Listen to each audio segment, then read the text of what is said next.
এই খারাপ কিসে দেরি যেতেছে তো আমরা ধরুন না গরিব গরিব কাগজ কি নাকের উপর যে চুলি লাগাইছ চশমা এটা কি লেগে বসছ চশমা লাগাই দিলে আমার সুন্দর লাগে আর আমার সুন্দর লাগলে তো মানুষ বেশি সাহায্য করবে না তোর সুন্দর লাগলে মানুষ বেশি সাহায্য করবো হ্যাঁ আমি বউ সুন্দর বেচে আমি ইনকাম করি অশ্লীল কথাবার্তা বল চশমা খুল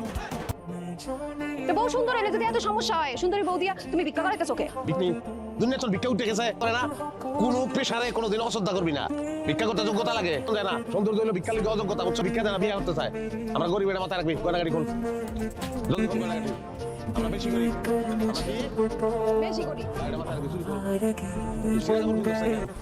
কাপড় তো কোনো চিরা নাই গরিব বুঝুনি জানা দেখা হচ্ছে কেমনটা লাগে হ্যাঁ চিরা কাপড় কিনে যাইবো আস্তে একটা কাপড় ফ্যাশন করে কি করতাছিস হ্যাঁ, এই যে- ওই যাচ্ছি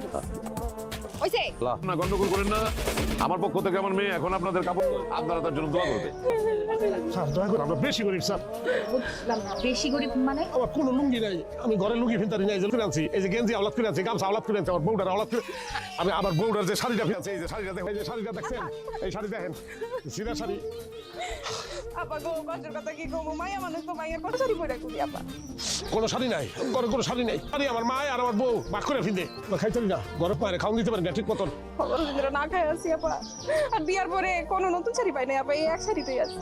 বাবা ওনাদের তো অনেক খারাপ অবস্থা অনেক তোমরা কি এই যে আমরা সর্দার বাড়ি আমার বাপের নাম ছিল নুর আলম সর্দার আমার নাম রফিক সর্দার আমার বোন নাম শেফালি সর্দার আমরা খুব গরিব কি গরিব আমরা কথা কথা বেশি গরিব আপা বাবা তাহলে ওদেরকে শাড়িগুলো দিয়ে দিন তারপর শুধু কাপড় দিলে তোদের সমাধান হবে না